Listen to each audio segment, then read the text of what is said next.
ఈరోజు ఉపవాస ప్రార్థన కూడికలో కలిసి వచ్చి దేవునికి గణపరచడానికి, మహిమపరచడానికి దేవుడు దయచేసిన గొప్ప కృపను బట్టి దేవునికి వేలాది వందనాలు. దేవుడు పోయిన రోజుల్లో మమ్మల్ని అందరినీ కూడా కాపాడి క్షేమముగా ఉంచి బలపరిచి దేవుని యొక్క నామ నిమిత్తం మమ్మల్ని నిలబెడుతున్నందుకు దేవునికి వేలాది వందనాలు తెలియబోతున్నాం. ఈ పగటి వేళ దేవుని యొక్క వాక్య ధ్యానం నిమిత్తం అపోస్తల కార్యం 9వ అధ్యాయం మొదటి 3 వచనాలు ఒకసారి మనం చదువుదాం.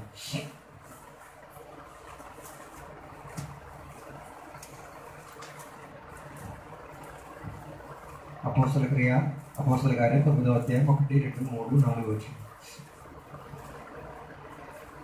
సౌలు ఇంకను ప్రభువు యొక్క శిష్యులను బెదిరించుటయు హత్య చేయుటను తనకు ప్రాణాధారమైనట్టు ప్రధాన యాజకుని యొద్దకు వెళ్ళి, ఈ మార్గమందున్న పురుషులైనను స్త్రీలనైనను కనుగొనిన ఎడల వారిని బంధించి యెరూషలేమునకు తీసుకొని వచ్చుట దమస్కులోని సమాజములో వారికి పత్రిక ఇమ్మని అడిగెను. అప్పుడు ప్రయాణము చేయించు దమస్కు దగ్గరకు వచ్చినప్పుడు అకస్మాత్తుగా ఆకాశము నుండి ఒక వెలుగు అతని చుట్టూ ప్రకాశించెను. చాలు, అక్కడ చదివిన వాక్య భాగంలో మనం చూడగలిగితే సంఘం వెళ్తున్న శ్రమకాల విషయం గురించి చెప్పబడినట్టుగా మనకు అక్కడ కనిపించుచున్నది. ఒక విషయం అక్కడ చదివితే మనం చూడగలిగేది, ఆ సంఘం ఎప్పుడు శ్రమలో నుంచే వెళ్ళేది అన్న విషయం ఎప్పుడు దేవుని యొక్క బిడ్డలు తెలుసుకు తీరాలి. అయితే ఇక్కడ అపోస్తల కార్యం 9వ అధ్యాయంలో మనం చూచినప్పుడు 8వ అధ్యాయంలో నుంచే చూసేటప్పుడే సంఘం అనేక రీతి కలిగిన వేదన కలిగే స్థాయిలో నుంచి వెళ్ళే ఒక ప్రణాళికలో కూడా ఏం చేస్తున్నారు, దేవుని అందున్న ఆధారాన్ని విడిచిపెట్టి తీరట్లేదు. అందుకే అపోస్తల కార్యం 9వ అధ్యాయంలో మనం చూచినప్పుడు సంఘం వ్యతిరేకంగా, సంఘ బిడ్డల వ్యతిరేకంగా ప్రయత్నం చేసే, పని చేసే విధానం అక్కడ మనం చూడగలిగాం. 9వ అధ్యాయం 1వ వచనం చెప్తున్న ఒక మాట మనం చూద్దాం. సౌలు ఇంకను ప్రభువు యొక్క శిష్యులను బెదిరించుటయును హత్య చేయుటయును తనకు ప్రాణాధారమైనట్టు. చూడండి, అక్కడ దేవుని యొక్క సంఘాన్ని, సంఘ బిడ్డలని ఎదిరించడానికి, చంపడానికి, లేకపోతే పగ పెట్టేసుకొని ఏం చేస్తున్నాడు, షౌలు అని చెప్పుతున్న ఒక మనిషి వేసేటట్టుగా ఉన్న విధానం మనకు అక్కడ కనిపించుచున్నది. అలాగే ఒక విషయం తెలుసుకో తీరాలి, సంఘాన్ని ఎదిరించే శక్తులు ఎప్పుడూ ఉన్నాయి. కానీ సంఘం దానిని ఏం చేసుకు తీరాలి, అర్థం చేసుకు తీరాలి, ఎరిగి తీరాల్సింది. అయితే ఇక్కడ చదివిన వాక్య భాగములో సంఘాన్ని ఎదిరించేటట్టుగా షౌలు పగ పెట్టేసుకొని హత్య చేసుకోవడానికి ప్రయత్నం చేసినప్పుడు కూడా సంఘం ఏం చేశారో తెలుసా, క్రీస్తు స్వభావాన్ని, క్రీస్తులో ఉన్న ఆత్మీక గుణాతిశయాన్ని ఏం చేశారు, కనిపించేటట్టుగా, రుజువుపరిచేటట్టుగా మనకు అక్కడ కనిపించుచున్నది. అయితే దేవుని యొక్క బిడ్డలుగా మనం తెలుసుకు తీరాలి, సంఘం ఎప్పుడు కూడా వర్ధించి తీరాలంటే పరిశోధనలో నుంచి వెళ్ళేటప్పుడే సంఘం వర్ధించే ఒక స్థాయి వచ్చి తీరేది. సంఘం ఎదుగుదలకు ఎప్పుడు ఏం కావాలి, ఇలాంటి శోధన కలిగే స్థాయి ఎప్పుడు సంఘానికి కావాల్సింది. అయితే ఇక్కడ చదివిన వాక్య భాగములో సంఘాన్ని ఎదిరించేటట్టుగా ఒక వ్యక్తి మాత్రం ప్రయాసపడేటట్టుగా మనకు అక్కడ కనిపించుచున్నది. ఆయన చేసిన మాట ఏంటిది అంటే, తన శక్తికి కలిగే విధానంగా సంఘాన్ని ఎదిరించుకొని వచ్చాడు. అందుకే 8వ అధ్యాయంలో మనం చదివితే చూడగలిగితే, తనకున్న శక్తి బలములను ఉపయోగించి స్తేఫానును చంపి అనేక మందిని చెరసాలలో తీసుకెళ్లి అనేక మందిని బంధించేసి అనేక మందిని వేదన పరిచే ఒక స్థాయిలో తీసుకెళ్లినప్పుడు సంఘం ఒక చోటులో కూడుకోలే, బదులుగా సంఘం ఏం చేయడానికి ప్రారంభించి విస్తరింపులోకి వెళ్ళడానికి ప్రారంభించి తీరింది. అయితే 8వ అధ్యాయంలో తనకున్న బలాన్నంతా ఉపయోగించిన తర్వాత 9వ అధ్యాయానికి వచ్చినప్పుడు తనకున్న బలం కన్నా కొద్దిగా అధిక శక్తి బలాన్ని పొందుకొని ఏం చేయడానికి ప్రయత్నం చేస్తున్నాడు, సంఘం పైన దాడి చేయడానికి ప్రయత్నం చేస్తున్నాడు. అందుకే ఆయన చేసిన పని ఏంటిది అంటే, ఆ దేశంలో ఉన్న యాజకుడి దగ్గరికి వెళ్ళి యాజకుడి దగ్గర నుంచి ఏం చేసుకున్నాడు, ఒక అధికారాన్ని సంపాదించుకొని ఏం చేస్తున్నాడు, దానిని సంఘాన్ని ఎదిరించడానికి ప్రయత్నం చేసేటట్టుగా మనకి కనిపించుతున్నది. వేదన కలిగిన స్థాయి ఏంటిది, ఈ కాలంలో ఉన్న సంఘానికి, సంఘ బిడ్డలకి అధికారానికి ఉన్న విలువ తెలియదు. చాలా ఘోరమైన ఒక విషయం. అందుకే పాస్టర్ గారికి విలువ ఇవ్వరు, సంఘానికి, ఆరాధనకి విలువ ఇవ్వరు, దేవుని యొక్క ఆత్మిక సమాజానికి, కూటానికి ఏంటి విలువ అలాగే ఇవ్వకపోవడం వలన నీవేం చేస్తున్నావు, దేవుని యొక్క అధికారాన్ని ఏం చేసి పెట్టేది, అణిచి తొక్కేది, లేకపోతే విసర్జించేది, అవసరంగా అనుకునేది. అందుకే తెలుసుకు తీరాలి, సాతానికి తనకున్న అధికారం గురించి బాగా అవగాహన ఉన్న దేవుని యొక్క బిడ్డలకు, దేవుని యొక్క సంఘానికి, సేవకులకున్న అధికారం చాలా మందికి ఇప్పుడు కూడా ఏం లేదు, తెలియదు. తెలియదు. అందుకే ఇక్కడ తన అధికారాన్ని ఉపయోగించి సౌలు చేసిన దానికన్నా రెట్టింపు అధికారం పొందుట నిమిత్తం ఎవరి దగ్గరికి వెళ్ళాడు? యాజకుడి దగ్గరికి వెళ్ళేటట్టుగా మనకి కనిపించుతున్నది. అందుకే 2వ వచనం చెప్తున్నది, యాజకుడి దగ్గరికి వెళ్ళి యాజకుడి చేతిలో నుంచి ఏం చేసుకున్నాడు? అధికార పత్రాన్ని తీసుకున్నాడు. ఎందుకు అధికార పత్రాన్ని తీసుకున్నాడు? తన శక్తి బలముతో చెయ్యలేని దానిని యాజకుడు అధికార శక్తి బలముతో ఏం చేయొచ్చు? చేసి తీరొచ్చు. సొంత శక్తి బలముతో చెయ్యగలిగిన దానికన్నా అధిక శక్తితో వెళ్ళి తీరాలంటే అధికారం పొందుకున్న ప్రణాళికలోకి ఏం చేయాలి? సంఘం వెళ్ళి తీరాలి.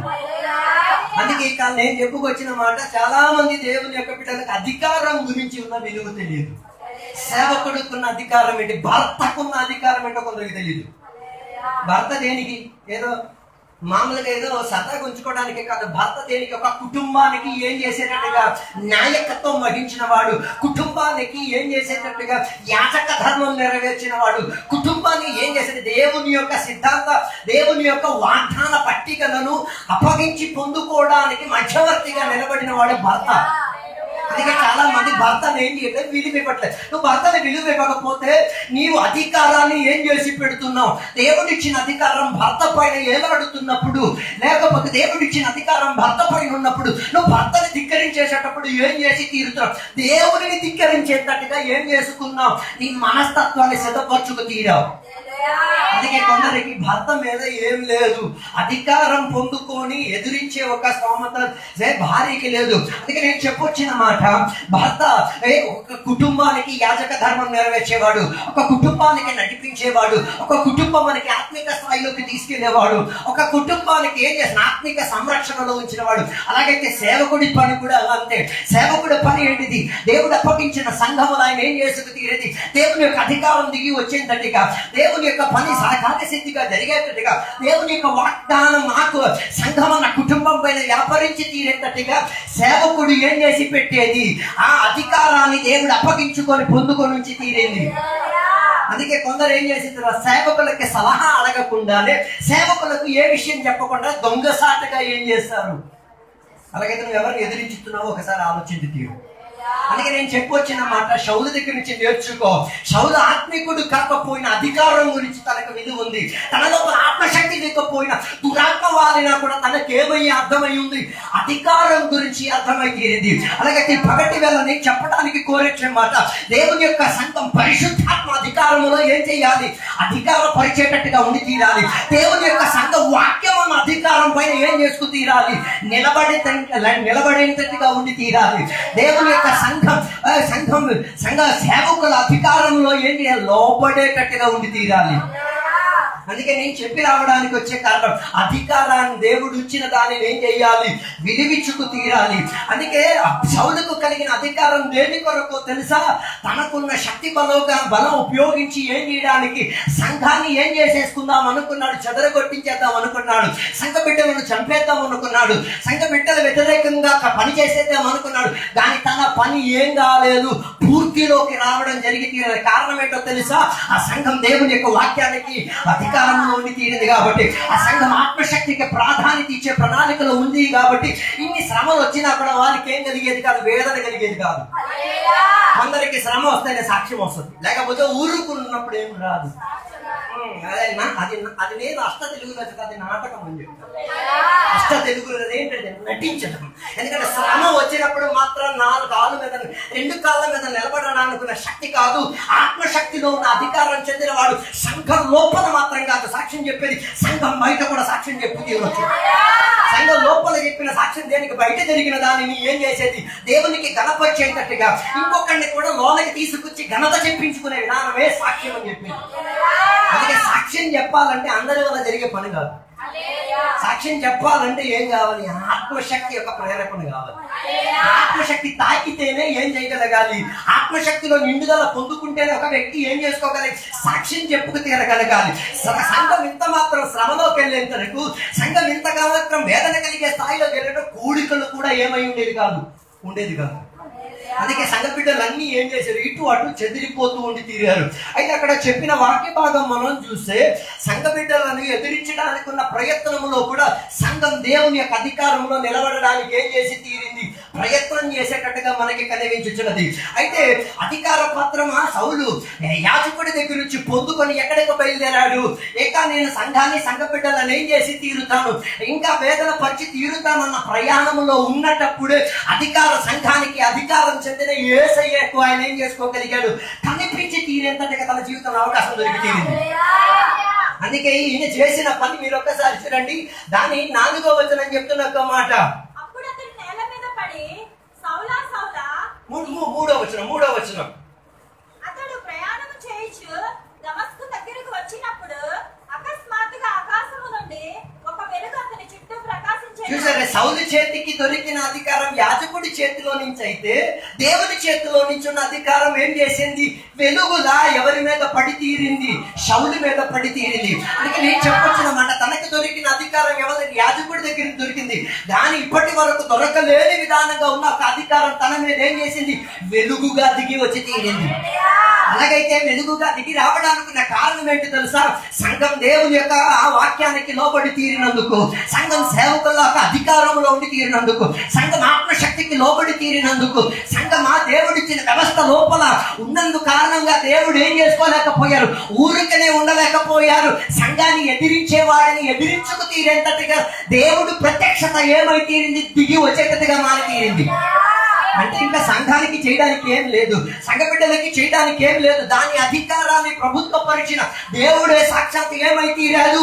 అధికారం పొందిన సౌలుని ఎదిరించేంతటిగా, అధికారం పొందిన సౌలు వ్యతిరేకతగా ఏం చేసిన పని చేసే ఒక ప్రణాళిక మనకు అక్కడ కనిపించి తీరుతున్నది. అందుకే తన మీదకి ఏమై తీరింది? అకస్మాత్తుగా ఒక వెలుగు తన మీదకి ఏమై తీరింది? దిగి తీరింది. వేదన కలిగిన స్థాయి ఏంటిది అంటే, క్రీస్తు వెలుగు ద్వారా ఒకరిలో దిగకపోతే క్రీస్తును పోల్చుకునే స్వభావం ఉండదు. మొదట్లో ఎవరి వెలుగు లేదు, యేసయ్యను చూస్తే కదా వెలుగు కావడం. అందుకే యేసయ్యకున్న వెలుగు గురించి ఇప్పుడు కూడా సౌలుకి అర్థం కాలేదు. తన మీద పడిన తర్వాత తనకేమై తీరింది? ఈ పడిన వెలుగు మామూలు వెలుగు కాదు, ఇది పైనుంచి దిగి వచ్చిన ఒక వెలుగు అన్న విషయం అర్థమై తీరింది. అందుకే చాలా మందికి ఇప్పుడు కూడా యేసయ్యలో ఉన్న వెలుగుకున్న కాంతి గురించి ఇప్పుడు కూడా చాలా మందికి ఏం లేదు, అవగాహన లేదు. అందుకే వాళ్ళకి వెలుగుకున్న అంత ప్రాధాన్యత వాళ్ళకి తెలియట్లేదు. అందుకే ఇక్కడ చెప్పబడిన తన ప్రయాణాన్ని అడ్డుపరిచేంతగా వెలుగు పని చేసి తీరింది. తన జీవిత సిద్ధాంతాన్ని మార్చివేసేంతగా అది వెలుగు ఏం చేసింది? పని చేసి తీరింది. అలాగే ఈ పగటి వేళ నేను చెప్పడానికి కోలేదు, దేవుని యొక్క వెలుగుకు ప్రత్యక్షతకు ఉన్న ప్రత్యేకత ఏంటో తెలుసా? నీ ప్రయాణాన్ని అడ్డుపరిచి తీరుతుంది. నువ్వేదో చెయ్యాలనుకుంటున్నావే, దానిని చెయ్యకుండా ఏం చేసి తీరుతుంది? నిన్ను అక్కడ నిలబెట్టి తీరే ఒక విధానమే దేవుని యొక్క ప్రత్యక్షతలో ఉన్న ప్రత్యేకత. అందుకే అప్పటి వరకు సౌలు దేని కొరకు బయలుదేరాడు? చంపడానికి బయలుదేరాడు, కక్ష మీద బయలుదేరాడు, వేదన పరచడానికి బయలుదేరాడు, గాయపరచడానికి తిరిగి వెళ్ళాడు, కత్తులు పట్టుకి తిరగడానికి లేదు. కానీ తన ప్రయాణాన్ని దేవుడి యొక్క ప్రత్యక్షత ఏం చేసింది? ఆపి తీరింది. అలాగే ఈ ప్రకటన నీకు చెప్పేది, నీ యొక్క ఆత్మిక జీవితంలో దేవుని యొక్క ప్రత్యక్షత దిగి వచ్చితేనే నీ పాత స్వభావం కొంతటికి ఏం చేసుకోగలిగి? ఆపగలిగి తీరేది, వదలగలిగి తీరేది, నాకు ఒత్తడుకోలే ఉన్న మనస్తత్వం వచ్చి తీరేది. అందుకే నేను చెప్పొచ్చిన మాట, తన మీదకి దిగి వచ్చిన వెలుగు ఆయన ఏం చేసింది? అడ్డుపరిచింది. అడ్డుపరిచింది కాబట్టి మనిషి మరి ఏం చేయలేకపోతున్నాడు? ప్రయాణం చేయలేకపోతున్నాడు. ఆయన అనుకున్న కాడ అధికార పత్రం ఆయన చేతిలో ఉంది, దాని 1 ఇంచి కూడా ఏం చేయలేకపోతున్నాడు. అలాగైతే సంఘమా అధికారంలోకి వచ్చి తీరాలి, ఆ ప్రత్యక్షతలోకి వచ్చి తీరాలి. దేవుని యొక్క ప్రత్యక్షత దిగి వచ్చి తీరితే ప్రత్యక్ష గుడారంలో ఏమై తీరేది? దేవుని యొక్క ప్రత్యక్షత దిగి తీరేటప్పటికి ఏమై తీరేది? ఆ ప్రత్యక్ష గుడారము మొత్తం చుట్టూ ఏం చేసేది? దేవునికి గణపరిచేది, దేవునికి ఆరాధన చేసేది, దేవుని ఎదుట సాష్టాంగపడి తీరేది, దేవునికి కేకలు వేసి మహిమపరిచింది, దేవుని యొక్క సహవాసాన్ని ఆనందించుకొని ఆడి. కారణం ఏంటో ప్రత్యక్షత దిగింది కాబట్టి. ప్రత్యక్షత దిగితేనే దేవుని యొక్క పని చెయ్యి, లేకపోతే ఏం చేయొద్దు. ప్రత్యక్షత అనుభవిస్తేనే ఆరాధించు. ప్రత్యక్షత నీలో దిగితేనే దేవునికి స్తోత్రం చెప్పు. ప్రత్యక్షత దిగితేనే దేవునికి గణపరచు. ప్రత్యక్షత దిగితేనే దేవుని కొరకు ప్రయాణం చేయడానికి జీవితం సిద్ధపరచేసుకో. ఇప్పటి వరకు సౌలు యొక్క ప్రయాణం ఎవరి కొరకై ఉండి తీరేది? తనకున్న ఉద్దేశం నెరవేరింపు, సాతానుకు కలిగిన ఆసక్తిని నెరవేరు. అందుకే సాతానుకున్న పని ఏంటిది? దొంగలించడం, చంపడం, హత్య చేయడం. ఈ పనిలో ఈయనేమై ఉండి వాడు గంట చెందేటట్టుగా జీవించుకు తీరడు. దానికి తోడుగా తనకు అధికార పత్రం దొరికి తీరింది. అలాగే తీరదు పగటి వేళ నిన్ను కడిగేది. దేవుని యొక్క ప్రత్యక్షత లోపల దిగి వచ్చిన వాడు సాతానికి గణపరచలేడు, సాతాను స్వభావం చూపించలేడు, సాతాను ప్రణాళికలో నడవలేడు, సాతాను ఉద్దేశాన్ని ఏం చేయలేడు, పూర్తి పరచలేడు. తన ప్రయాణానికి ఏమై తీరేది? ఒక అడ్డగింపు అయిపోయి తీరుతుంది. తన జీవితానికి ఏమై తీరేది? ఆత్మిక విధానంలోకి తిరగడానికి అది ఒక అవకాశంగా మారి తీరుతుంది. అప్పటి వరకు సంఘాన్ని ఎదిరించేటప్పుడు సౌలు అనుకోలే ఇంత శక్తి కలిగిన దేవుడు దిగి వచ్చి తీరుతాడు అన్న విషయం ఆయనకి ఏం కాలేదు, అర్థం కాలేదు. వేదన కలిగిన స్థాయి ఏంటి? ఇప్పుడు కూడా చాలా మందికి దేవుని యొక్క ప్రత్యక్షత గురించి ఏం లేదు, అవగాహన లేదు. దేవుని యొక్క ప్రత్యక్షత గురించి ఏం లేదు. దేవుడు ప్రత్యక్షంగా దిగి వస్తారు అన్నది కూడా కొందరు ఏం చేయలేకపోతున్నారు, నమ్మలేకపోతున్నారు. దురాత్మ రాగలిగితే, దురాత్మ ఒక మనిషిలోకి దిగి రాగలిగితే దేవుని యొక్క ప్రత్యక్షత కూడా ఏం చేయొచ్చు? దిగి వచ్చి తీరవచ్చు. అందుకే రక్షణ మారు మనసు పొందలేని ప్రజలకు రక్షణ పొందిన వారికి తేడా ఏంటో తెలుసా? ప్రత్యక్షతను అనుభవించిన వాడు రక్షణ పొందినవాడు, ఆత్మశక్తి పొందినవాడు ప్రత్యక్షతను అనుభవించిన వాడు, ఆత్మిక ప్రణాళికలో జీవించుచున్నాడు, ప్రత్యక్షతలో ఉండి జీవించిన వాడు. ప్రత్యక్షత లేకపోతే సౌలు చేసిన స్వభావాలన్నీ నీ జీవిత చర్యలో, నీ స్వభావ ప్రకృతిలో నువ్వేం చేసి తీరుతావు? రుజువు పరిచి తీరుతావు. అలాగైతే పోల్చుకో. దేవుని యొక్క ప్రత్యక్షతలో జీవించుతున్నావా? దేవుని యొక్క ప్రత్యక్షత లేకుండా జీవించుతున్నావా? ఈ రాత్రి పగటి వేళ ఒకసారి తేడా చేసుకోని అర్థం చేసుకుని ఒకసారి ప్రయాణాన్ని కొనసాగించుకో. కొందరికి ఇప్పుడు కూడా అర్థం కావట్లేదు. ఎవరి ప్రత్యక్షతలో నేనేం చేస్తున్నా? నడుస్తున్నా. సంఘాన్ని వేదన పరుస్తున్నాడు, సంఘ బిడ్డలకి ఏడిపించుతున్నాడు, సంఘ బిడ్డల పట్ల కక్ష పెట్టుకుంటూ తీరుతున్నాడు. దాని ఏమై తీరింది? దేవుని యొక్క ప్రత్యక్షత ఏం చేసి తీరింది? తన ఆలోచనలను మొత్తం, తన అధికారాన్ని మొత్తం, తనకున్న పలుకుబడిని మొత్తం ఏం చేసి తీరింది? ఆ దేవుని యొక్క ప్రత్యక్షత ప్రభుత్వ పరిచి తీరింది. అందుకే ఆ అధికార పత్రం ఉన్నా కూడా ఆయన ఏం చేయలేకపోయాడు. ఒక్క సంఘ బిడ్డను కూడా ఎదిరించలేకపోయాడు. ఒక్కడి మీద కూడా దాడి చేయలేకపోయాడు. ఒక్కడి మీద కూడా తన పాత స్వభావాన్ని ఏం చేయలేకపోయాడు. కారణం ఏంటిది? ప్రత్యక్షత తన మీదకి దిగి వచ్చింది కాబట్టి. ఆయన ప్రత్యక్షత లోపలికి ఏమై తీరాడు? అనుభవించుకునే స్థాయిలోకి వచ్చి తీరాడు. అప్పుడే వెంటనే ఏమై తీరింది? అధికారం ఉన్నా ఏం చేయలేకపోయాడు, బలం ఉన్నా ఏం చేయలేకపోయాడు. ఎంత మంది ప్రజలు తనతో ఉన్నా కూడా వాళ్ళెవరు కూడా ఏం చేయలేకపోయాడు, ఏమీ చేయలేకపోయాడు. కారణం ఏంటో తెలుసా? దేవుని యొక్క ప్రత్యక్షత ఆయన ఒక్క నిమిషం ఏం చేసింది? ప్రభుత్వ పరిచి తీరింది. అలాగే ఈ పగటి వేళ నేను అడిగేది, దేవుని యొక్క ప్రత్యక్షతను అనుభవించేంతటిగా, దేవుని యొక్క ప్రత్యక్షతలో జీవించేంతటిగా, దేవుని యొక్క ప్రత్యక్షత కొరకు ఆశపడిన దేవుని యొక్క సంఘం తయారైతే, దేవుని యొక్క బిడ్డలు తయారైపోతే, అలాగైతే సాతాను యొక్క పనులు ఏమైతీరదు? కొనసాగించగలదు. సాతాను చేసిన పద్ధతులు సంఘం పైన ఏర్పడి తీరదు. సాతాను చేసిన కుతంత్రాల పైన సంఘం ఏం చేసుకు తీరొచ్చు? ఎదిరించుకొని నిలబడి తీరొచ్చు. అందుకే ఇక్కడ చెప్పబడిన మాట దాన్ని 4వ వచనంగా చెప్పగలిగితే, దేవుని యొక్క ప్రత్యక్షతను కనబడిన వెంటనే ఈయన ఏం చేశాడు? నేల మీద పడిపోయాడు. ఎందుకు కొందరు పడిపోయేది? అనుకునేది ఇదే పిచ్చెక్కిందో ఏదో. అరే దేవుని యొక్క ప్రత్యక్షత దిగాల్సిన విధానంగా మనిషి మీద దిగితే దాని స్పందన శరీరంలో తెలుస్తుంది. కొందరు పడట్లేదు. దాని అర్థం ఏంటిది? ప్రత్యక్షత అనుభవించలేదు. దేవుని యొక్క ప్రత్యక్షతను అనుభవించిన ఇశ్రాయేలు ప్రజలు, దేవుని యొక్క ప్రత్యక్షతను అనుభవించలేని అమాలేకులు, లేకపోతే అన్య దేశస్తుల గురించి ఉన్న తేడా ఏంటో ఏమై తీరుతుంది? అర్థమై తీరుతుంది.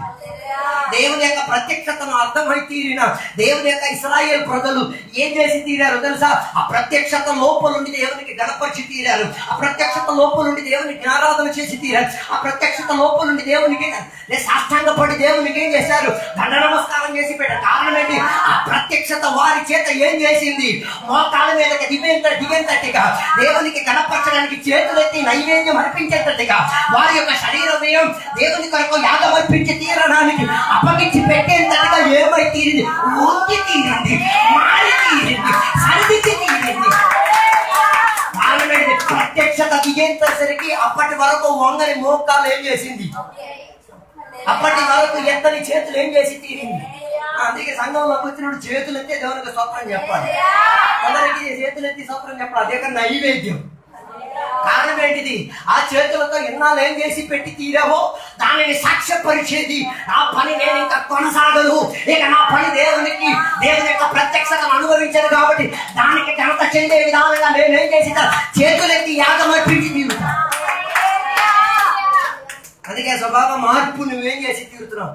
చేతులెత్తి చూపించి తీరుతున్నావు. నేల మీద పడి సాష్టాంగ పడేది దేనికి? దేవుని యొక్క ప్రత్యక్షతను అర్థమై తీరేది.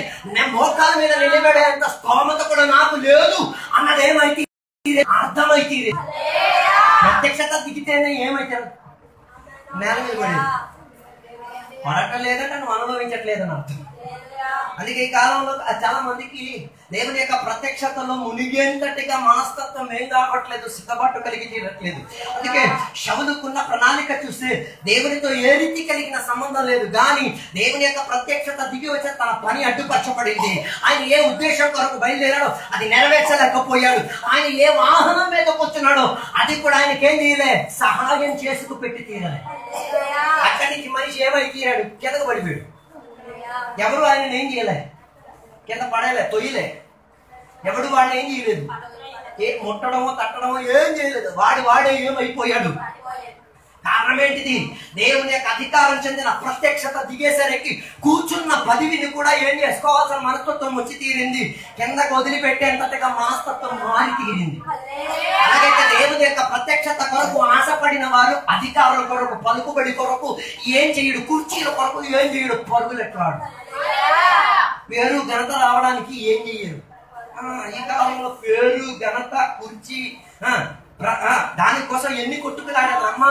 అయ్యో తెలుసు, దేవుని యొక్క ప్రత్యక్షతలో కొత్త ఇవన్నీ నాకు వద్దు, వీటితో నాకు ఏ రీతి కలిగిన సంబంధం వద్దు, ఇది నాకు ఆత్మిక విధానాన్ని ఇప్పించేది కాదు, ఇది నాకు వద్దు అన్న మనస్తత్వం ఏమై తీరొచ్చు, లోనకు వచ్చి తీరొచ్చు. అందుకే పేరు రావడానికి సాక్ష్యం చెప్పేది మనం వినొచ్చు. పేరు రావడానికి కొందరు వాక్య ప్రచారం చేసేది మనం వినొచ్చు. నేను అక్కడికి వెళ్ళినప్పుడు ఇలా చేశాను, ఎక్కడికి వెళ్ళినప్పుడు అలా ఎందుకు చెప్తున్నావు? దానికి పేరు రావడానికి నేను అది చేశాను, ఇది అరే నీ పేరు రావడానికి కాదు, దేవుని యొక్క పేరు వచ్చేటట్టుగా నువ్వేం చేయి, కిందకి దిగు. దేవుని యొక్క ప్రత్యక్షతకు ఆ శక్తి ఉంది. నిన్ను కిందకి దింపించేసి నీ పనులకు పద్ధతులకు నీ ఎత్తుబడి అయిన స్థాయికి ఏం చేసి తీరొచ్చు, కిందకి దింపించవచ్చు. అదే దేవుని యొక్క ప్రత్యక్షతలకు ఉన్న తేడా. అప్పటి వరకు ఈయనకు నా గర్వం ఏంటిది? నేను గమాలియేలు కింద శిష్యుడిని, నేను యెరూషలేము నుంచి అధికారం చెందిన వాడిని, యాజకుడి దగ్గర నుంచి నాకు అధికారం ఉంది, నేను ఏం చేస్తా ఎవడు నాకు అడిగేవాడు లేదు, నాకు నచ్చిన నేను చేసి పెట్టి తీరుతాను. ఆ ప్రణాళిక కలిగి దేవుని యొక్క ప్రత్యక్షత ఏం చేశారు, ఒక ముగింపించి తీరారు. అలాగే ఈ పగటి వేళ నీ చెప్పేది దేవుని యొక్క ప్రత్యక్షత నీ ప్రయాణాన్ని అడ్డుపరుస్తుంది, నీ స్వభావాన్ని మార్చివేస్తుంది. నువ్వు అప్పటి వరకు చేయడాన్ని కోరుకున్న దానికి ఏం చేసి తీరుతుంది, చెయ్యొద్దు అనే హెచ్చరిక ఇచ్చి తీరుతుంది. అందుకే ఈ మనిషికి కూర్చున్న వాహనంలోంచి ఏం చేసేసారు, కింద పడేశారు. ఆయన ఏమై తీరాడు, కింద నేల మీద ఏమై తీరాడు. ఎందుకు నేల మీద పడేశారు? అసలు మనిషిని నేల మీద పడేయడానికి ఉన్న కారణం ఏంటిది? ఒకటే కారణం, మనిషి మట్టి అన్న విషయం గుర్తుపెట్టించడానికి. ఉన్నారో లేదో నాకు తెలియట్లేదు. సౌలుని దేవుడు మట్టిలో దింపడానికి ఉన్న కారణం ఏంటో తెలుసా? దేవుడు నిండారిగా చూపించాడు, నాయన నువ్వు కూడా ఈ మన్నిక మన్నేవరా, ఈ మట్టివేరా, నీకెన్ని పలుకుబడి ఉన్నా, నీకెన్ని అధికారం ఉన్నా, నువ్వు ఎంత పెద్ద సిద్ధాంతం పట్టుకు తిరిగినా, నాయన నేను దాన్ని పట్టుకుంటే నువ్వు మట్టికి మట్టివే. కొందరికి ఇది గుర్తు రావట్లేదు, కొందరికి ఏం కావట్లేదు. నేను మట్టి అన్న విషయం కొందరికి ఏం చేయలేదు. ఆ చచ్చేటప్పుడే కొందరు గుర్తు వస్తున్నాడు. అందుకే చనిపోయినప్పుడు కూడా కొందరు ఏం చేయడానికి ఎవరు, సాక్ష్యం వహించడానికి ఎవరు. ఆయన చనిపోయేటప్పుడు ఎవరు, బాబు నువ్వు మట్టికి మట్టి అయ్యావు, రేపో మొప్ప నేను కూడా వస్తాను, రేపో మొప్ప నా పని కూడా అయిపోతుంది, నేనేమైతాను మొన్న అయిపోతే కొందరు చెప్పే విధానం. అందుకే కొందరు శక్తి ఏంటో తెలుసా, వారి శరీరం అది దేవుని యొక్క ప్రత్యక్షతలో దిగేది. ఇవన్నీ మట్టి అన్న విషయం అర్థమయ్యేది, ఇవన్నీ ధూళి అన్న విషయం ఏమైతే తీరేది. అందుకే కదా రోజు మీ ఇంట్లో చీపురు పట్టాల్సిన పరిస్థితి ఎందుకు వస్తుంది మనకి ఎప్పుడు కూడా తెలియదు. నువ్వు ఇనుముతో ఇల్లు కట్టినా, బంగారంతో ఇల్లు కట్టిన, వెండితో ఇల్లు కట్టినా నీ ఇంటి లోపల ఏమొస్తాయి? కారణం ఏంటి? ఆ ఇంట్లో ఉన్నది దూరే. ఆ ఇంట్లో ఉన్న ధూళి దుమ్ము ఏమైతే ఇరుతుంది, ఆ ఇంట్లో పడుతున్నది. అందుకే నీవేం చెయ్యాలి? ప్రతిరోజు తులిపి తీరేటప్పుడు నీకు గుర్తేం రావాలి? నువ్వు ఎన్ని మేడలు కట్టినా నీ ఇంటికి వచ్చేది నీలాంటి స్వభావమే. నీకున్న శరీర అవయవమే ఒక్కలై కింద పడేది. నువ్వు మన్నే అన్న విషయం ఏం చేసేది? గుర్తు పెట్టి తీరేది. అందుకే అప్పటి వరకు ఈడేం చేయడు, కిందకి దిగడు. ఈయన ఏం చేశారు? అందుకే కదా చాలా మందికి ఆరాధనలో నేలపడ్డారు ఇష్టం లేదు. నేలలో ఎప్పుడైనా పడ్డారా? అమ్మో, కొందరికి పడే చరిత్ర కూడా లేదు. నేను చెప్పేది స్వస్థత అవ్వడానికి ఏకం మంచి మార్గం ఇదే, దేవుని యొక్క ప్రత్యక్షం నేలపడి పడిపోండి. దానికన్నా విలువ కలిగింది ఇంకేం లేదు. అందుకే కదా ఆదాముకు దేవుడు ఏం చేసి తీరాడు? ఒక గాఢ నిద్రనిచ్చి తీరాడు. ఆ నిద్ర ఏంటి? మంచం మీద, ఎక్కడ? నేల మీద. ఆ నేల మీద ఇచ్చిన నిద్ర దేవుని మూలంగా దొరికింది కాబట్టి, దేవుని యొక్క ప్రత్యక్షత అప్పగించి తీరింది కాబట్టి, ఆయన మీదకి దేవుని యొక్క చెయ్యి ఏమై తీరింది? దిగి తీరింది. ఆయనకి అర్థం కాలే ఏమై తీరుతున్నదో, ఆయనకు అర్థం కానితీలే. కానీ తన శరీర అవయవం లోపలికి దేవుడు చెయ్యి ఎత్తేసి ఏం చేశారు? తన శరీరంలో ఒక ఎముకని తీసేసి ఏం చేసి తీరారు? ఒక శరీరంగా తయారు చేసినప్పుడు కూడా వీడికి ఏం కావాలి? వేదన కలిగి తీరలే. అప్పుడు తన జీవితంలో ఏమై తీరింది? గొప్పటి యొక్క విడుదల జరిగి తీరింది. కళ్ళు తెరిచి చూసేసరికి శరీరంలో గాయాలు లేవు, శరీరంలో వేదన కలిగే స్థాయి ఏం లేదు. కారణం ఏంటి? దేవుని యొక్క ప్రత్యక్షతలో పడ్డాడు కాబట్టి, దేవుని యొక్క ప్రత్యక్షతలో పడుకున్నాడు కాబట్టి, దేవుని యొక్క చెయ్యి తాకినా తనకి ఏ రీతి కలిగిన వేదన కలగ. కన్ను తెరిచి చూసేసరికి తనలాంటి శరీరం చెందినది ఇంకొక ఆయన తన పాత్రను ఆయన ఏం చేసుకోగలిగాడు. అప్పటి వరకు ఆయన ఎవరిని చూడలే, ఇంకొక మనిషిని చూడలే, ఇంకొక స్త్రీని చూడలేని మనిషి చూడకూడని సమయంలో చూసే ఒక కొత్త విషయం చూసే సాధారణంగా అయితే ఏం చేయాలి? పారిపోలే. కారణం ఏంటిది? ఈయన దేవుని ప్రత్యక్షతలో ఉండి నిలబడి పడ్డాడు కాబట్టి ఆయనకు అర్థమై తీరింది. దేవుని యొక్క ప్రత్యక్షతలోనే ఇవేమై తీరింది? అద్భుతంగా బయటకు వచ్చింది. అందుకే వెంటనే ఆదాం ఏం చేసి తీరా తెలుసా? ఆ స్త్రీని చూచిన వెంటనే ప్రవచించడం మొదలెట్టి తీరాడు. కారణం ఏంటిది? దేవుని యొక్క ప్రసన్నతలో ఉన్నాడు కాబట్టి, దేవుని యొక్క ప్రత్యక్షతలో ఉన్నాడు కాబట్టి, దేవుని యొక్క స్వభావం ఏం చేసి తీరుతాడు? రుజుపరిచి తీరుతాడు. అందరికి ఇప్పుడు కూడా అర్థం కావట్లేదు. ఎందుకు ఆరాధనలోకి వచ్చి అన్ని భాషలో మాట్లాడేది? ఎందుకు ఆరాధనలోకి వచ్చి ప్రవచనం చెప్పేది? ఎందుకు ఆత్మశక్తిలో మునిగేటప్పుడు భాషల గురించి వివరించేది? ఎందుకదో కొందరికి ఇప్పుడు కూడా తెలియదు. దాని అర్థమేంటి కదా? దేవుని యొక్క ప్రత్యక్షత దిగింది. ఆ దేవునికి ఉన్న స్వభావం నీ శరీరంలో నుంచి ఏమై తీరుతాడు? బయటకు వచ్చి తీరుతుంది. బయటికి రావాలంటే దేవుని యొక్క ప్రత్యక్షతలో నువ్వు దిగాలి. అందుకే కొందరు అన్ని భాషలు చెప్పరు, కొందరు దేవునికి స్తోత్రం చెప్పరు, కొందరు దేవుని దగ్గరికి ఏం చేయరు? ఆత్మ నిండుదలలో దేవుడు ఇచ్చిన కృపావరాన్ని ఏం చేయరు? అది ఎదిగేంతటిగా, అది పని చేసేంతటిగా ఏం చేయరు? అవకాశం తెరిచిపెట్టరు. అలాగైతే తెలుసుకో, దేవుని యొక్క ప్రత్యక్షతలో ఉన్నప్పుడు దేవుని యొక్క స్వభావం చూపించు. లేకపోతే నీ స్వభావం ఆయన స్వభావంగా మారచ్చు. ఆయన స్వభావంగా దేవుని స్వభావం చూపించలేకపోతే ఎవరి స్వభావం చూపిస్తావు? ఉన్నారో లేదా? అందుకే నేను చెప్పొచ్చిన మాట, దేవుని యొక్క ప్రత్యక్షత దిగొచ్చేసరికి ఆదాం ఏం చేయడం మొదలెట్టాడు? ప్రవచించడం మొదలెట్టాడు. ఆడికి తెలియదు ఇది ఈయన శరీరం నుంచి వచ్చిన స్త్రీయే, నా శరీరంలో ఉన్న శరీరం, నా ఎముకలో నుంచి ఎముక నాతో కలిసి ఉన్నదా అని అన్న విషయం ఆయనకి తెలియదు. ఎవరు వివరించింది? ప్రత్యక్షత ఏం చేసి తీరింది? వివరించి తీరింది. అలాగైతే పగటి వేళ నేను చెప్పొచ్చే మాట, దేవుని యొక్క ప్రత్యక్షతలోకి ఒక మనిషి దిగి తీరితే నీకు తెలియలేని దానిని దేవుడు ఏం చేసి తీరుతారు? నీకు తెలియపరిచి తీరుతారు, నీకు అర్థం చేయించి తీరుతారు. అది తెలిసేటట్టుగా నీ జీవితాన్ని దేవుడు ఉపయోగించి తీరుతారు. అది దేవుని యొక్క ప్రత్యక్షతలోనే జరిగేది. అది ఎక్కడ జరిగేది? దేవుని యొక్క ప్రత్యక్షత దిగి వచ్చాడు. అందుకే ఇక్కడ చదివిన వాక్య భాగంలోకి వస్తే మనం చూడగలిగేది, సౌలు ఎక్కడి నుంచి పడ్డాడు? కూర్చున్న పదవి నుంచి ఏం తీరాడు? ఈ పగటి వేళ నేను నీకు అడిగేది, నువ్వు నేల మీద పడేంతగా దేవుని యొక్క ప్రత్యక్షతలోకి వచ్చా? దిగుతున్నావా? దిగట్లేమంటే కుర్చీ ఏం చెయ్యవు, వదలం. కూర్చున్న పదవి నుంచి ఏం చెయ్యం. అందుకే కదా యెషయా గ్రంథం 6వ అధ్యాయంలో చూడగలిగితే, అత్యున్నత సింహాసనం చూసేసరికి ఈ మనిషికి నేల మీదకి దిగి దేవునికి స్తోత్రం చెప్పడం ఎలాగ అర్థమైంది? నేల మీద దిగి అప్పటి వరకు ఈ మనిషి ఏం చేయడు? ఎక్కడ రాజుగారి ఇంట్లో పాస్టర్ గారు, రాజుగారి ఇంట్లో పరిచయం చేసిన వాడు, రాజుగారి ఇంట్లో నుంచి కానుకలు తీసుకునేవాడు, రాజుగారి దగ్గర నుంచి అన్ని సూపర్ గా చేసేవాడు. ఆయన అనుకున్నాడు ఈ రాజుగారి ఇల్లే నాకు పరిచయకున్న చోటు, రాజుగారి ఇంట్లోనే నాకు అన్ని దొరికే విధానం అన్న విషయం అది. దాని ప్రత్యక్షతను చూసేసరికి, ప్రత్యక్షత తన మీదకి దిగేసరికి తన నాలుక బాగోలేదు అన్న విషయం అర్థమైంది. ఏం బాగోలేదండి? నేను అపవిత్రత అంటే ఇన్నాళ్ళు ఆడు ఉపయోగించిన మాటలు ఎట్టివో, ప్రత్యక్షతలో దిగితేనే నీ మాటలు ఎట్టిదో అన్నది స్కానింగ్ అయ్యి.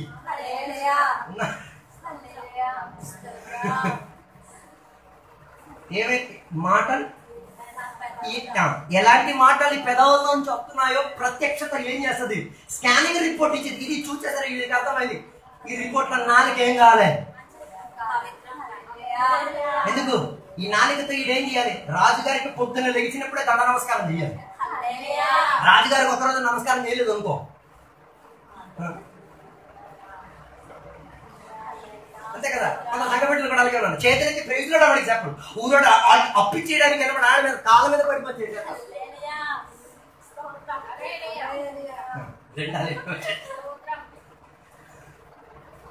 బ్యాంకుకి లోన్కి వెళ్ళినప్పుడు వాడికి ఏం చేయాలి? ఎంత వంగాలో వంగేట దేవుని దగ్గర పక్కన దేవుడు అక్కడే నా ప్రత్యక్షతలో వంగానే వంగు, ఎక్కడ వంగి చూపించేస్తాను. హలో, నేను చెప్పిన మాట అర్థమైతే దేవుని యొక్క ప్రత్యక్షతలోకి దిగితేనే నీ నడువు ఏం చేసేది? వంగి తీరగలిగేది. నీ నాలుక ఎలాంటిదో అన్నది ఏమై తీరేది? అర్థమై తీరేది. దేవుని యొక్క ప్రత్యక్షతలోకి దిగి వచ్చినప్పుడే మోషేకి అర్థమై తీరింది తన చెయ్యి ఎలాంటిది కాదు. చేతిలో పట్టుకున్న సామగ్రి మంచి కర్రే, కానీ చెయ్య ఈ చేత్తోనే అందరికి వడ్డించేవాడు, ఈ చేత్తోనే అందరికి అన్ని మేకలకి ఏం చేసేవాడు? గడ్డి పెట్టేవాడు. ఈ చేత్తోనే అన్ని మేకలకి ఏం చేసి నూనె రాసేవాడు. ఈ చేత్తోనే అన్ని పనులు చేసి పెట్టాడు. ఈ చేత్తోనే భార్యకి తలోడు ఇచ్చేవాడు. ఈ చేత్తోనే మామగారికి డబ్బులు ఇచ్చాడు. అన్ని చేసేవాడు. కానీ ఇవన్నీ దేనితో నిండినది? ఎక్కడ అర్థమైంది? ప్రత్యక్షత.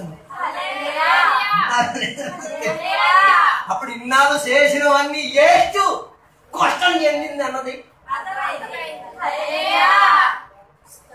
అందరికి అర్థం కాదు. అదే వేదం కలిగింది.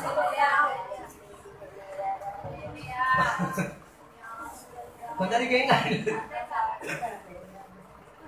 మోసేకేమైతే వామ్మో చెయ్యి మంచిది కాదు, ఆడ గుండె మంచిదేమో అనుకున్నాడు.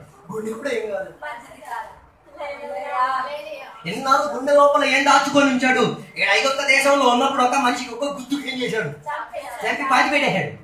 ఈ ఎవరికీ తెలిసింది ఇవన్నీ ఎక్కడ ఉన్నాయి? స్కానింగ్ జరిగి రిపోర్ట్ జరిగిపోయింది. స్కానింగ్ జరిగేసరికి గుండె కూడా కరెక్ట్ కాదు అన్న విషయం ఏమైంది? చెయ్య కరెక్ట్ కాదు, గుండె కరెక్ట్ కాదు. అందుకే మనోడికి అర్థం, అయ్యో దేవుని యొక్క ప్రత్యక్షతలోనే నా స్వభావం గురించి వివరణ ఏం చేసేది? దొరికి తీరేది. అందుకే ఏం చేసేది? తీరాడో తెలుసా? ఆ రోజు దేవుని యొక్క ప్రత్యక్షతలో తన స్వభావానికి ఏం చేసుకు తీరాడు? రూపాంతరం చెంది తీరాడు.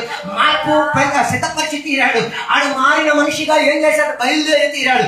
ఆ రోజునైతే తన జీవితంలో నా కుష్టం ఏమై తీరింది? ఆగిపోయి తీరింది. తన గుండె ఏమై తీరింది? శుద్ధీకరణ చెంది తీరింది. తన స్వభావంలో ఏమై తీరింది? మార్పు చెంది తీరింది. అప్పటి వరకు తన కుటుంబ ప్రణాళికను ప్రాధాన్యత ఇచ్చిన వాడు ఇప్పుడు దేవుని యొక్క ప్రణాళికలను, దేవుని యొక్క పని నెరవేర్పులు, దేవుని యొక్క పరిచర్యను నెరవేర్చి తీరేంతటిగా తన మనస్తత్వం ఏమై తీరింది? మారిపోయి తీరింది. అప్పటి వరకు పశువులను నడిపించిన ఈయన మనుషులను నడిపించేంతటిగా తన మనస్తత్వంలో ఏమై తీరింది? రూపాంతరం వచ్చి తీరింది. అలాగే పగటి వేళ నేను చెప్పేది దేవుని యొక్క ప్రత్యక్షతలోనే దేవుని యొక్క పరిచయం. దేవుని యొక్క ప్రత్యక్షతను అనుభవించి ఏం చెయ్యి? దేవుని యొక్క ప్రత్యక్షతను అనుభవించి దేవుని పని చేసే నీ పెదవులు దేవుని కొరకు వాడుతాయి. నీ పెదవులు విషయాలాగా అపవిత్రమైన పెదవులు. దీనికి ఏం కావాలి? శుద్ధీకరణ కావాలి అన్న రీతిగా ఆయన ఏం చేశాడు? మనసులో కోరుకున్నాడు. వెంటనే దేవుని యొక్క అగ్ని తన నాలికను ముట్టేంతటిగా ఏమై తీరింది? శుద్ధిపరిచి తీరింది. అలాగే ఈ పగటి వేళ నేను చెప్పొచ్చిన మాట, శౌలుకు కలగాల్సిన శుద్ధీకరణ ఏమై తీరింది? కూర్చున్న పదివి నుంచి కిందకి దింపేంతటిగా, నేల మీద పడేంతటిగా, దొరిలేంతటిగా, సాష్టాంగ పడేంతటిగా దేవుని యొక్క ప్రత్యక్షత ఆయన ఏం చేసింది? ఒప్పించి తీరింది. దేవుని యొక్క ప్రత్యక్షత దిగితేనే నేల మీద ఏం చేసేది? పడట లేదంటే దేవుని యొక్క ప్రత్యక్షతను ఏం చేయలేదు. కుర్చీ దిగట్లేదు, పదవి నుంచి కిందకి రావట్లేదు, దాని అర్థం ఏంటిది? ప్రత్యక్షతతో ఈయనకి ఏం లేదు, ఏ రీతి కలిగిన సంబంధం లేదు. అందుకే సౌలును దేవుని యొక్క ప్రత్యక్షత ఏం చేసింది? నేల మీదకి దింపి తీరింది. నేల మీదకి దింపి తీరిన తర్వాత జరిగిన మాట ఒకసారి చూడండి, 4వ వచనం. అప్పుడు అతడు నేల మీద పడి, సౌలా సౌలా నీవేళ నన్ను హింసించుచున్నావని అతనితో ఒక స్వరము పలుకుట వినెను. హలో, ఆయన చేసిన తప్పులను ఏం చేశారు? దేవుడు పలికి మరి చూపించారు. ఉన్నారో లేదో నాకు తెలియట్లేదు. దేవుని యొక్క ప్రత్యక్షత ప్రత్యక్షత ప్రత్యక్షత అని అందరూ గోలెట్ అతను, కానీ ఏం చేశారు? తప్పు వివరిస్తున్నారా? మన ఉపవాస కొడుకులు అన్ని బాగా సూపర్, అన్ని బాగుంది, కానీ దేవుని ప్రత్యక్షత దిగిన తర్వాత ఎక్కడ లోటుపాటు జరిగింది అది క్రమపరచమని పరిశుద్ధాత్మ నీకు. అది పర్వాలేదు, దేవుడు చూసుకుంటాడులే, ఇవన్నీ తల మీద ఎవరి మీద మోసేస్తున్నావు. దేవుని యొక్క ప్రత్యక్షతకు ఉన్న ప్రత్యేకత ఏంటో తెలుసా? నువ్వు గత కాలంలో చేసిన దానిని నీకేం చేసి తీరుతుంది. పోయిన రోజు సోమవారం రోజు జరిగిన విషయం, అక్కడ కూర్చున్న ఆరాధన విక్రమపురంలో జరుగుతుంది. వెంటనే అన్ని బాగానే ఉన్నాయి, వాతావరణం అంతా బాగానే ఉంది. వెంటనే 4 చిరుకులు ఏమైతే పడింది. నేను వెంటనే బైబిల్ మూసేసాను, నా ఫోన్ మూసాను, బ్యాగ్లో పెట్టాను. పెట్టి నేను ఇంకా బయట అక్కడ కూర్చున్న మనుషులు ఏం చేస్తున్నారో చూడాలి. ఇది పెట్టి ఇంకా నేను ఇంకా ఆలోచిస్తున్నాను. వెంటనే నా చెవిటికి ఒక శబ్దం, ఇదేనారా నీ విశ్వాసం? ఇదేనారా, ఇంతేనా నీ విశ్వాసం? వెంటనే పెట్టిన బ్యాగ్ లో నుంచి ఏం చేశాను? బయట పెట్టి తీశాను, ఫోన్ బయటికి తీశాను, పుస్తకం బయటికి తీశాను, రాయడం మొదలెట్టాను. ఇది అయిపోయిన తర్వాత నేను పద్ధతికి ఇది కూర్చొని అయిపోయిన తర్వాత పోయిన వారం వెళ్ళి అక్కడ ఉన్నతో మాట్లాడాను. అయ్యగారు మీరు మాత్రం కాదు, మేము కూడా మూత వేసేసాం, కానీ మీరు చేసింది దేవుడు మీతో మాట్లాడి, మేము చేసింది మాకే అర్థం కాదు. వెంటనే వర్షం ఆగిపోయింది. మరి ఒక చినుకు వర్షం కూడా ఏం చేయలేదు, పడలేదు. కానీ అక్కడ కూర్చున్న వాళ్ళు కూడా మొత్తం ఏం చేసేసారు. ఇదంతా అయిపోయిన తర్వాత ఒక్క సహోదరు వచ్చారు, అయ్యగారు నీతో కనీసం దేవుడు అలాగైనా మాట్లాడు, మాతో అది కూడా మాట్లాడలేదు.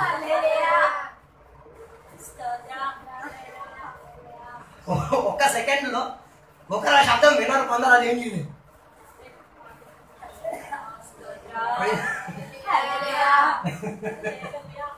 నేను చెప్పొచ్చేది, దేవుని యొక్క ప్రత్యక్షతలో దిగితే నువ్వు చేసిన తప్పులను దేవుడు ఏం చేసి తీరుతాడు? గుర్తు పెట్టి మరి చూపించి తీరుతాడు.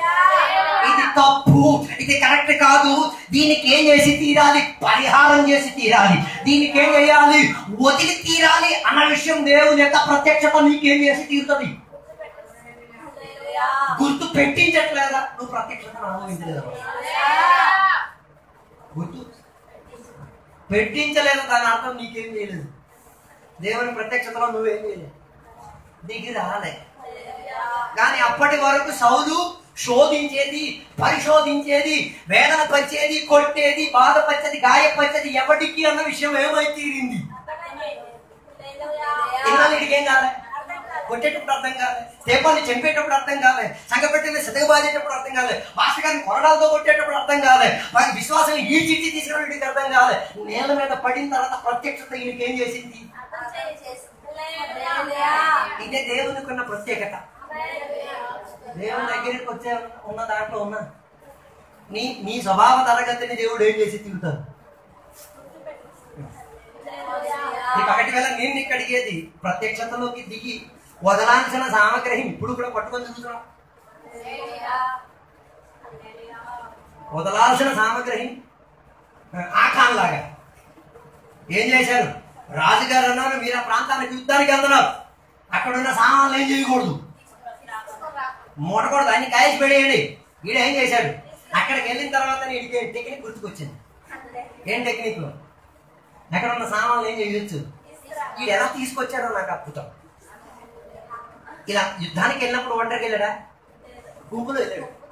గుంపులో వెళ్ళినప్పుడు వీడు ఒక్కడే ఈ సామాన్లన్నీ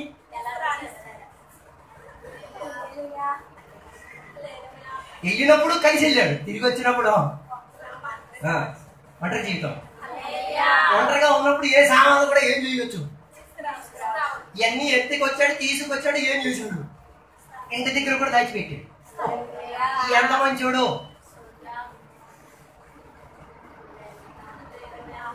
అదే కదా అనన్య సఫీరా ఒక జీవిత విధానంలో కూడా జరిగింది. వీరిద్దరు భార్యాభర్తలు ఇంటి దగ్గర కూర్చొని ఏం చేసుకున్నారు? మంచి డెసిషన్ వేసుకున్నారు. ఏంటిది? సంఘ బిడ్డలు అందరూ ఏం చేస్తున్నారు? పొలాలు అమ్ముతున్నారు.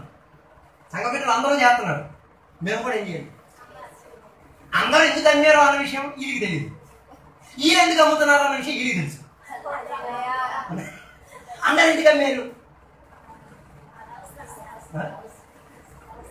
అందరూ ఎందుకు అమ్మారంటే సంఘం లోపల చూసిన పరిస్థితి చూసినప్పుడు సంఘానికి ఏమైతే ఉంది, సంఘ బిడ్డలు కొందరు ఏం చేస్తున్నారు? వేదన పడుతున్నారు, కొందరు గాయపడుతున్నారు, కొందరికి డబ్బుకి సంబంధించిన ఏవేవో లేవు. ఇది చూసినప్పుడు వారి లోపల దేవుని యొక్క ప్రత్యక్షత ఒక హెచ్చరిక ఇచ్చేది. ఒరే నీకు రెండిళ్ళు ఉన్నాయి కదా, ఒకటి అమ్మేరా, ఒకటితో సరిపడిపో. ఆ ఒకటి అమ్మే ఆ డబ్బు ఏం చేసేది? నేను ఇచ్చారా? అందుకే వాళ్ళు ఏం చేశారు? ఈ దగ్గర ఎందుకు ఇచ్చారు?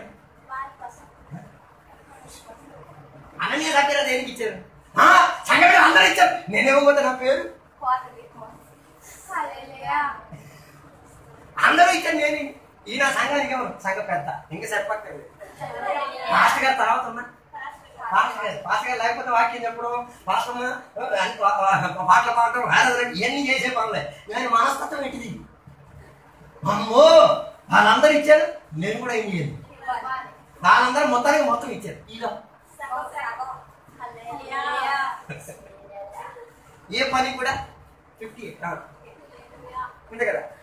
కొందరు ఏ పని చేసినా 50-50 కదా.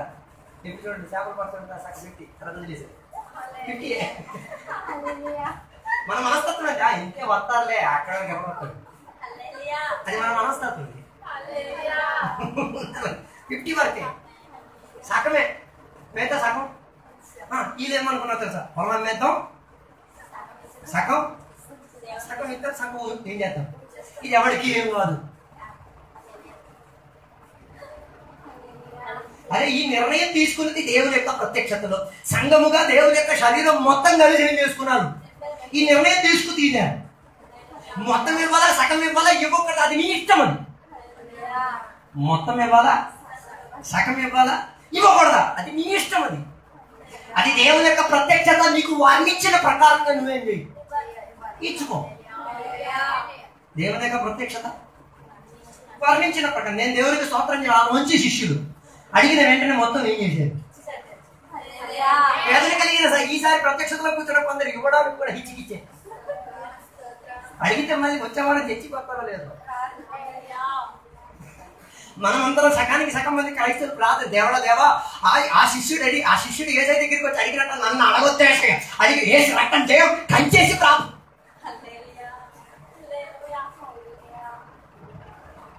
దేనికి ఏం చేయకూడదు.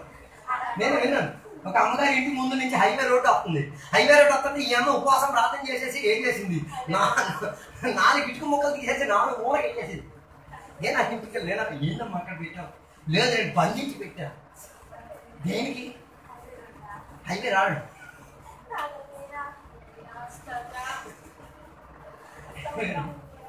దానికి ఏం చేసింది? తర్వాత నాకు చెప్తాడు, అయ్యగారు నేను తెలుసా నేను ప్రార్థన చేసి బంధించాను కాబట్టి ఇవన్నీ ఏమైపోయింది. నెల రోజులు తీరలేదు, జేసీబీ వచ్చింది, బద్దలు ఎరగొట్టి తిరిగి. దానికి కావాల్సిన డబ్బులు కూడా జరిగింది. దానికి స్తోత్రం చెప్పింది, చర్చికి సాక్ష్యం కూడా చెప్పింది. దేవుడు నాకు ఏం చేశాడు? గవర్నమెంట్ తరఫు నుంచి మంచి ప్రతిఫలాన్ని ఇచ్చాడు. కానీ మనస్తత్వం ఎలాంటిదో నేను చెప్పొచ్చా? దేవుని యొక్క ప్రత్యక్షతలోకి దిగి వచ్చి తీరితే దేవుని దగ్గర ఒప్పిన దాన్ని నేను చేసి తీరా ఇచ్చి తీరేంతగా నీ మనసు ఏమై తీరుతుంది. కానీ వీళ్ళందరూ ఏం చేశారు? దేవుని ఇష్టమైంది మొత్తం ఇచ్చేమంటాడు. అలాగే అంటాడు పాస్టర్, అలాగే దేవుడు అంటాడు. కానీ అదే సగమే ఇచ్చేటప్పుడు ఇంతే ఉంది అని చెప్పచ్చు కదా, లేకపోతే మిగతా ఇంటి దగ్గర ఉందని చెప్పచ్చు కదా. ఇంతకే మేము అమ్మాం, ఇంతకేం చేసాం? కొందరు స్థలం అమ్మేటప్పుడే అసలు రూపం చూపించేస్తాం. మన ఊర్లో స్థలాలు అమ్మేటప్పుడు ఏం చేస్తారు? గవర్నమెంట్కి ఒక లెక్క చూపిస్తారు, చేతికి దొరికేటప్పుడు ఒక లెక్క. అలాగే తగ్గిపోయింది కదా. గవర్నమెంట్ లెక్కల్లో ఒక లెక్క, డబ్బు దొరికేటప్పుడు ఈయన ఎలాగే తాళేడియా ప్రైజ్లో చెప్పేది నాకు అర్థం. అమ్మింది 10 లక్షలకు అయ్యి ఉంటుంది, లెక్క చూపించింది 3.5 లక్షలకి. మిగతా 6.5 లక్షలు మీ మనస్తత్వం మీకు దేవుడు మాట్లాడతారు. ఓకే, నా విషయం కాదు, నేను చెప్పొచ్చేది అదే చేసేటప్పుడు నిజాయితీగా ఏంటి ఒప్పేసుకో. అదే దేవుని యొక్క ప్రత్యక్షతకున్న ఏంటిది ప్రత్యేకత, దేవుని యొక్క ప్రత్యక్షతకున్న ప్రత్యేకత నీ జీవితంలో ఉన్న స్వభావాన్ని నీవేం చేసి తీరుతావు. సంఘం మధ్య నువ్వేం చేస్తావు, ఒప్పుకు తీరుతావు. అందుకే ఈ కాలంలో సంఘానికి ఒప్పుకునే ఏం లేదు. అందుకే కదా ఆదాము గడి నువ్వు ఆ పండు తినావా, నువ్వు తెంపొద్దని చెప్పిన పండు ఇదేం జవాబు చెప్పాలి? ఇది తిన్నానని చెప్పట్లేదు, ఎవడిచ్చాడో అన్నది. ఎవరు ఇచ్చారు అన్నది ఎలా చెప్పాడు? దేవునికి దూషించుకొని చెప్పాడు. నీవిచ్చిన భార్య నాకేం చేసింది, నేనేం చేశాను, లేదా నేను తిన్నానని చెప్పేసుకోవచ్చు కదా. ఈ ప్రణాళికలన్నీ చెప్పాల్సిన అవసరం ఉంది. అంటే వీడు ఇండైరెక్ట్ గా ఎవడి మీద నిందలు వేసేస్తున్నాడు. నువ్వే నాకు ఈ భార్యని ఇచ్చావు, నేను నీకు అడిగినటి నాకేమన్నా అవసరం ఉండిదా, నువ్వే తీసుకొచ్చి నాకు ఇచ్చావు, ఈమె నాకేం చేసి తీరింది. వీడు చేసిన తప్పు వీడికి ఏం చేయట్లేదు. ఈ కాలంలో కూడా అదే కదా, చేసిన తప్పు కొందరికి ఏం కావట్లేదు. వాక్యం చెప్పి పొడిచి చూపించినప్పుడు ఇది నా తప్పుగా, ఇది నాకేం లేదు, దీంతో నాకే సంబంధం. వాక్యంతో చెప్పిన ప్రవక్త వచ్చి తలమే చేయించి చెప్పిన కారణం ఏమి ఇష్టం లేదు, ఒప్పుకో. దేవుని యొక్క ప్రత్యక్షతకు ఉన్న ప్రత్యేకత అంటూ తెలుసా? నీ తప్పులను ఏం చేసి తీరుతారు, చూపించి తీరుతారు. అందుకే సౌలుకి ఏం చేశారు? ఆయన చేసిన ప్రణాళికలను యేసయ్య ఏం చేసి తీరారు? ఒక్కసారి చదవండి. అప్పుడు అతడు నేల మీద పడి సౌలా సౌలా నీవేళ నన్ను హింసించుచున్నావని అతనితో ఒక స్వరము పలుకుట వినెను. చూసారా, ఇది విన్నా కూడా కొందరు ఏం చేయట్లేదు, స్పందించట్లేదు. వెంటనే 5వ వచనం చెప్తున్న మాట, ప్రభువా నీవెవడమని అతన్ని అడుగుగా వెంటనే ఆయన అడిగిన జవాబు ఏంటిది? తప్పు చూపించినప్పుడు ఏమంటున్నాడు? నువ్వెవరు ప్రభువా నాకు ఇదేం చేయడానికి? గొప్ప విషయం ఏంటి, ఇప్పటి వరకు తప్పులు ఏం చేయలే, వివరించలే. ఆరాధనకు వస్తే ఉన్న ప్రత్యేకత ఏంటో తెలుసా? సహవాసంలోకి వస్తే ఉన్న ప్రత్యేకత ఏంటో తెలుసా? నువ్వు చేసిన తప్పులు ఏం చేయొచ్చు. ఉదాహరణకి నువ్వు పోయిన వారము 2 వారాల క్రితం దొంగతనం చేసిన దొంగతనం గురించి సంఘం మధ్యలో ప్రవక్త వచ్చి చెప్పాడు అనుకో, మళ్ళీ చప్పట్లు వస్తాయి నీకు.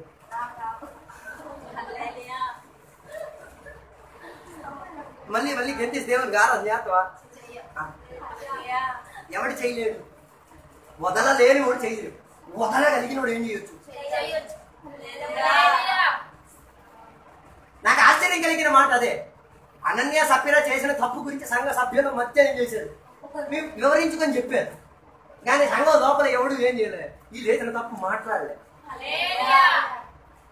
దానికి ఒక డిస్కషన్ కూర్చొని కమిటీ పెట్టి ఏం చేయలేదు, నవ్వలే. కారణం ఏంటిది? అరే వాళ్ళ తప్పు కనబడింది, మా తప్పు ఇక్కడ కనబడలేదు, మా పరిస్థితి ఏంటో అన్న భయంతో వాళ్ళు ఏం చేస్తున్నారు? ఎక్కడైనా ఉంటే మాది ఏం చేయండి.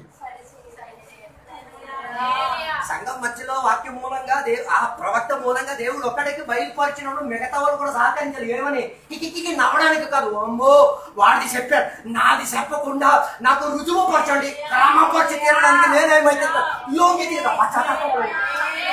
తీరచండి, ఏడవండి, దేవునికి చెప్పండి, దేవా ఆయనకి బయలుపరిచేటట్టుగా ఏమైనా ఉంటే నాకు కూడా ఏం చెయ్యి.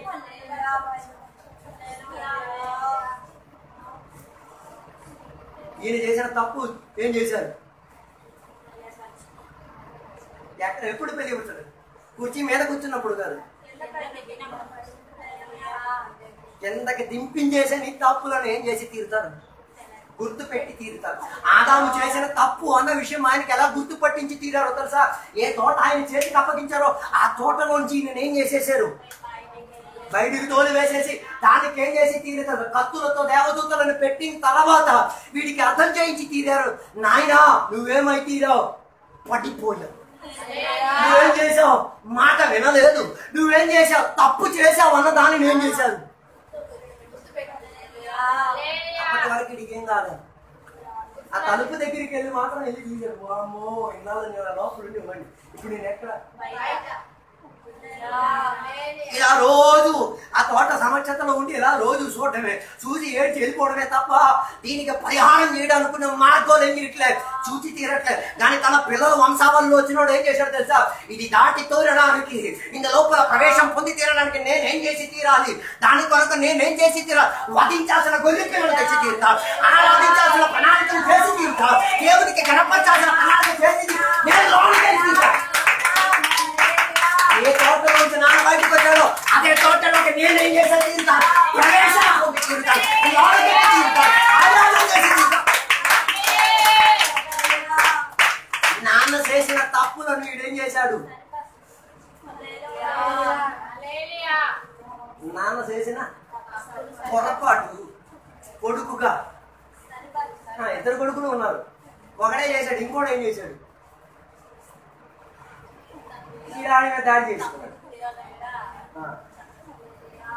ఈ ఆడి మీద ఒకడు లోనికి ప్రవేశించడానికి చూసినప్పుడు ప్రవేశించిన వాడికి ప్రవేశింపకుండా ఈడు వెళ్ళు వాడిని కూడా నేను అందుకే ప్రవేశించిన వాడి గురించి దేవుడు ఏం చేశాడు? లెక్కడిగాడు. ప్రవేశించడానికి మనసు కలిగిన వాడి గురించి దేవుడు ఏం చేశాడు? చంపినోడికి లెక్కడిగాడు. నాయన ఏడుగా మీ తమ్ముడు, ఏం చేశావు నీ తమ్ముడు? ఎవరు అడిగారు? అసలు ఎవరికి అడగాలి? ఆ నాన్నకి కదా అడగాలి. ఆ నాన్న కొడుతున్నాడు. ఈ తప్పు చేసినోడికి అడిగినప్పుడు కూడా ఈడు ఒప్పుకోవట్లేదు. ఏం చేశాడండి?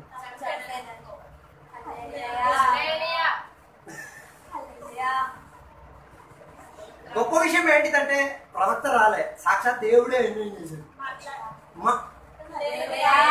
దేవుడు స్పష్టంగా మాట్లాడినప్పుడు కూడా ఈడేం చేయట్లేదు. ఈడేం చేశాడు తెలుసా? దేవుడు తన సన్నిధిలో నుంచి ఈడేమైపోయాడు, పారిపోయాడు.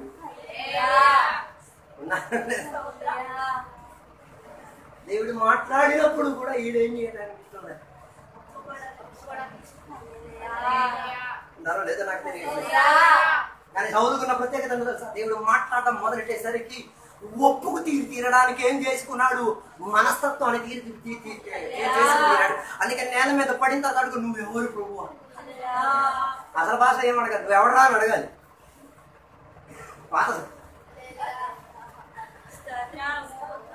నువ్వు ఎవడరా అని అడగాల్సిన మనిషి ఇప్పుడు ఏమడుగుతాడు? ఎవరు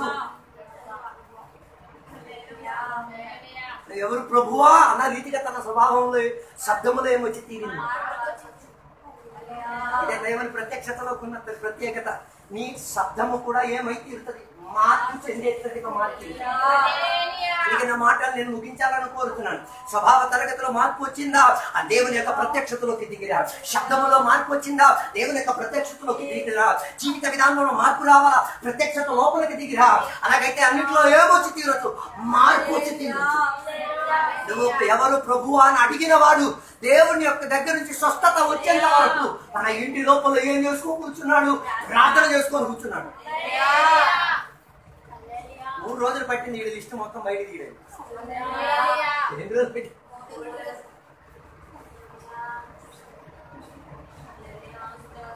3 రోజులు పెట్టింది. చెప్పిన లిస్ట్ దేవుడు చెప్పినవన్నీ గుర్తొచ్చింది కానీ చెప్పలేనివన్నీ ఎన్ని రోజులు పెట్టింది? 3 రోజులు పెట్టి ఇవన్నీ ఏం చేయలేదు.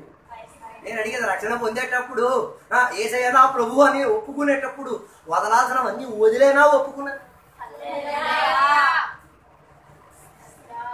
వదలాల్సినవన్నీ లిస్ట్ పెట్టి చెప్పేనా వదులుకునేది? ఇవన్నీ వదిలిన తర్వాతనే ఈయనకి బాప్తిసం ఇచ్చి తీరడానికి ఎవరిని పంపించారు? అయ్యగారిని పంపించారు. వీడికి తొందర లేదు. ఎవరికి తొందర? దేవునికి తొందర. ఈయన ఏదో విధానంగా ఏం చేసి తీరాలి. బాప్తిసం ఇచ్చి తీర. కారణం ఏంటి? ఈయన లోపల ఏమొచ్చి తీరింది? రూపాంతరం వచ్చి తీరింది, మార్పు వచ్చి తీరింది. ప్రత్యక్షత లోపల దిగి వచ్చినవాడు. తర్వాత మనం చూడగలిగి తీరితే ఈయన స్వభావం మాత్రం కాదు, జీవిత విధానం మాత్రం కాదు, ప్రణాళికలు మొత్తం ఏమై తీరింది? దేవుని యొక్క ప్రత్యక్షతలో మారిపోయేటట్టు ఉంది. అందుకే రాత్రి 11 వేళ దేవుని యొక్క సన్నిధిలో అడిగి దేవా నీ ప్రత్యక్షతలో నాకు ఇవ్వు దేవా. నీ ప్రత్యక్షత లోపల నన్ను దింపు దేవా అని ఈ పక్కన ఉపవాస ప్రార్థన కూడికలో దేవుని యొక్క సన్నిధిలో ఒప్పుకు తీరుదాం. ఒక నిమిషం దేవుని యొక్క సన్నిధిలో అప్పగించుకుందాం. పౌలుకి దేవుడు మాట్లాడిన ప్రణాళికగా ఈరోజు మనం కూడా దేవుని యొక్క సన్నిధిలో అడుగుదాం. దేవా, నేను ఎక్కిన కొండల్లో నుంచి, నేను ఎక్కిన ప్రదేశంలో నుంచి నన్ను కిందకి దింపు దేవా. నీ ప్రత్యక్షత లోపల నేనెవరో అన్నది నాకు రుజువుపరచు దేవా. నా స్వభావం ఏంటిదో నాకు రుజువుపరచండి దేవా. నేను నడిచిన ప్రణాళికలు ఏంటిదో నాకు రుజువుపరచండి దేవా. నేను వదలాల్సినవి ఏవో ఉన్నాయో వాటిని చూపించు దేవా. దానిని వదిలి తీరుతా, దానిని క్రమపరిచి తీరుతా, దానిని సరిపరచుకు తీరుతా. ఎన్ని రోజుల ముందు చేసిన ప్రణాళికకు ఒక మార్పు చెందించి తీరుతా. అదే దేవుని యొక్క ప్రత్యక్షతలోకి ఉన్న ప్రత్యేకత. అందుకే పగటి వేళ దేవుని యొక్క సన్నిధిలో సమర్పించుకుందాం, ప్రార్థన చేసుకుందాం. కృప కలిగిన దేవానికి వందనాలు తిరిగి వస్తున్నాం. ఈ పగటి వేళ నీ సన్నిధిలో మేము కలిసి వచ్చి ఉపవాసంతో, ప్రార్థనతో, జాగరింపుతో దేవా నీ సన్నిధిలో దేవా మహింపరచుటకు దేవ ఇచ్చిన కృపను బట్టి వందనాలు దేవా. నీ ప్రత్యక్షత కొరకు మేము దాహపడి తీరుతున్నాం దేవా. నీవు మాట్లాడి తీరాలి దేవా. నీ వాక్యోపదేశం మమ్మల్ని గాయపరిచి తీరాలి దేవా. నీవే దేవా, నీ ప్రవచన భాగాలు మమ్మల్ని తాకి తీరాలి దేవా. మా తప్పులను వేలెత్తి చూపించి తీరాలి దేవా. దేవా, సంఘ సమక్షతలో దానిని ఒప్పింపజేసుకొని మేమందరం సరిదిద్దుకొని దేవా, దేవుని యొక్క వాక్య ప్రణాళికలోకి వచ్చేటట్టుగా, దేవుని యొక్క ఆత్మశక్తిలోని అధికారంలోకి దిగి వచ్చేటట్టుగా, దేవుడు ఏర్పరిచిన సంఘ వ్యవస్థలోకి వచ్చి తీరేంతట్టుగా మేము దేవాన్ని సన్నిధిలో అప్పగించి తీరుతున్నాం దేవా.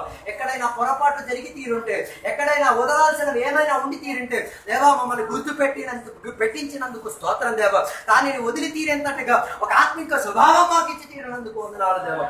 దీవెనలతో నింపినందుకు వందనాలు, సహాయపరిచినందుకు వందనాలు. యేసునామం అడిగి వేడుకున్న పరమ తండ్రి యొక్క కుమార పరిశుద్ధాత్మక సహవాసం ఇప్పుడు ఎల్లప్పుడు ఇక్కడికి వచ్చిన భక్తులందరితో దేవా నీ రెండో రాకడ వరకు తోడైందును గాక.